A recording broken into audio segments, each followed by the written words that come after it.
I'm Joe Catalano with an AM Quincy news update for Tuesday, February 4th.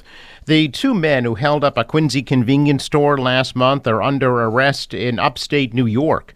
Police say the suspects were apprehended Saturday and are being held at the Rensselaer County Jail, waiting to be returned to Quincy to face charges in Quincy District Court. The men are charged with holding up the neighborhood variety store on East Howard Street in Quincy Point on January 29th. One of the suspects pulled a gun on the clerk and stole over $2,000 in cash. The suspects fled in a car that was reported stolen out of Lawrence. Suspects' names have not been released, but they face charges, including armed robbery while masked and firearms violations. Authorities are asking for the public's help locating a suspect they say attacked a disabled victim. On January 22nd, MBTA police say the assault occurred about 11:40 a.m. on a Red Line train at the North Quincy station. Police did not provide any details as to the nature of the attack or the extent of injuries to the victim, but pictures captured the alleged suspect going up the escalator wearing a brown jacket, blue jeans, and brown boots. He's also pictured wearing glasses and a black hat. Anybody with information is asked to contact T Police. The Quincy Chamber of Commerce has a new president. Julie Pagano has been named to succeed Tim Cahill, who left recently to become president of the South Shore Chamber of Commerce. Pagano has worked for the Bay State Cruise Company for over 25 years. She is a past board member of Discover Quincy and serves as a maritime hospitality consultant. Pagano is also a former board advisor for the Greater Boston Concierge Association. Pagano was the fiancé of the late Congressman William Delahunt and served a key role in the Delahunt Group.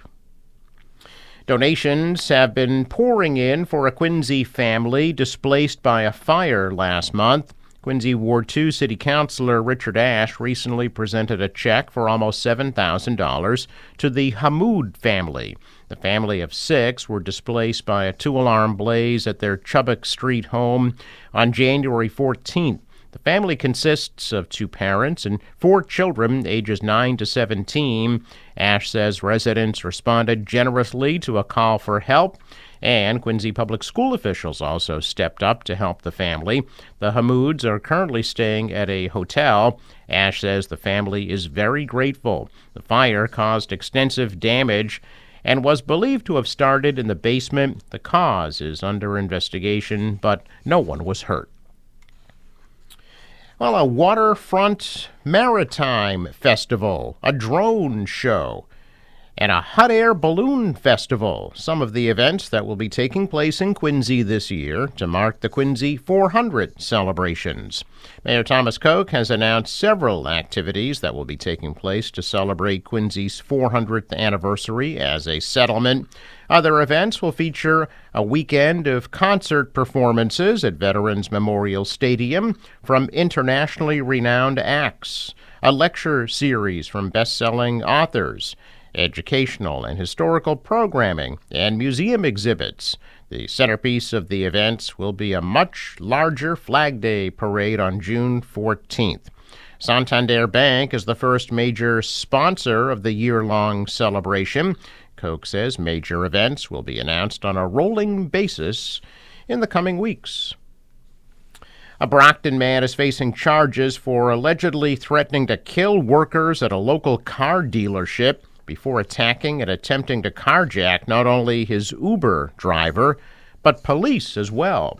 28-year-old Alicia Moore Evans was arrested and charged with assault and battery on a police officer with serious injury and other violations. According to Norwell Police, on January 29th, Moore Evans took an Uber to a car dealership on Pond Street in Norwell when he became agitated and aggressive during the transport and began telling the driver about, quote, Dominicans taking all of the jobs.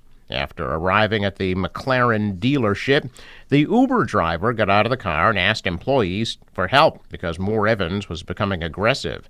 Moore Evans then followed the driver inside the dealership and allegedly began aggressively lunging at employees who were trying to de-escalate the situation. Following the outburst, Moore Evans reportedly attacked the Uber driver while trying to steal his keys, damaging a glass window in the process. After taking the keys, suspect ran outside into the Uber but could not figure out how to put the car in drive.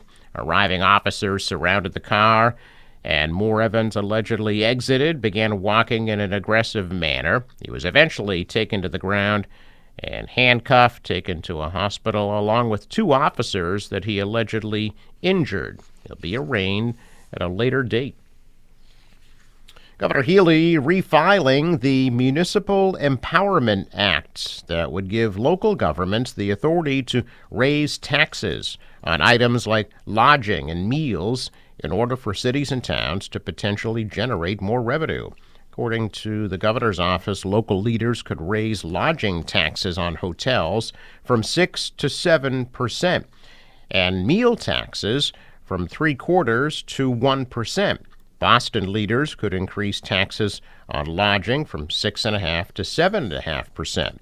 Municipalities could also take advantage of a surcharge of up to 5% on motor vehicle excise bills for local stabilization funds used by cities and towns for emergencies and unforeseen expenses. The goal of allowing towns to increase the select taxes, according to the governor, is so local officials can pay for services without feeling obligated to raise property taxes.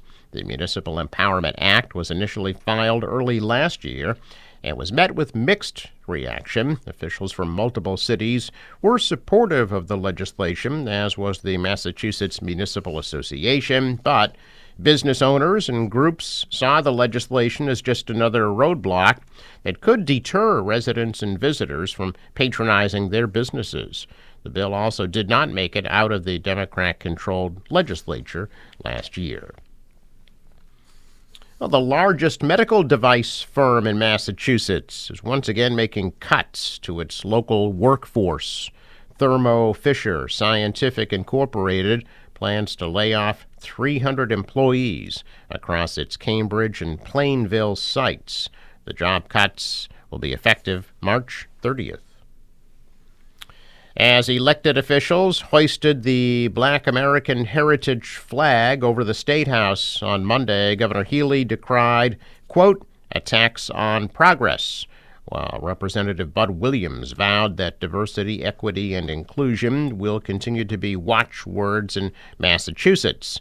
The Black American Heritage flag, which features a sword and wreath against a black and red backdrop, dates back to the Civil Rights Movement.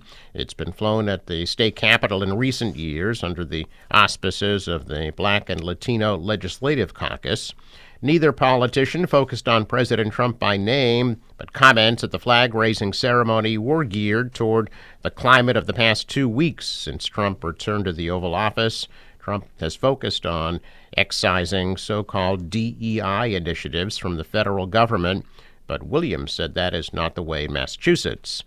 Marking the start of Black History Month, Williams touched on the stories of notable black figures before saying that some calls to return to an earlier era in American history translate to a reversal of black progress. Check of business news this morning. Stocks are down. The Dow dropped 122. The Nasdaq fell 235, and the S&P lost 45. Asian stocks climbed even as U.S. tariffs on China came into effect, and China imposed retaliatory measures on the U.S., including tariffs on coal and liquefied natural gas, as well as an antitrust probe into Google. The dollar rose, the euro is down, oil at $72 a barrel. Sports: Celtics are in Cleveland tonight at 7:30. The Bruins are home tonight at 7 against Minnesota. Forecast from the National Weather Service today: partly sunny and windy with a high of 41, temperatures falling throughout the day. Tonight, clear and very cold, a low tonight of 10. Tomorrow, partly sunny, high 28. Thursday, some mixed precipitation, snow and rain, the high of 37. Friday, partly sunny, high 40. For the boater today, waves 2 to 3 feet. Wind northwest will increase to 25 knots, gusting to 30 knots, and a high tide at 3:54 this afternoon. Sunrise 6:53, sets 5:02. Traffic note for River Bridge, scheduled to open today at 10 a.m. and Wednesday at 9:15 a.m. I'm Joe Catalano with an AM Quincy news update for Tuesday, February 4th.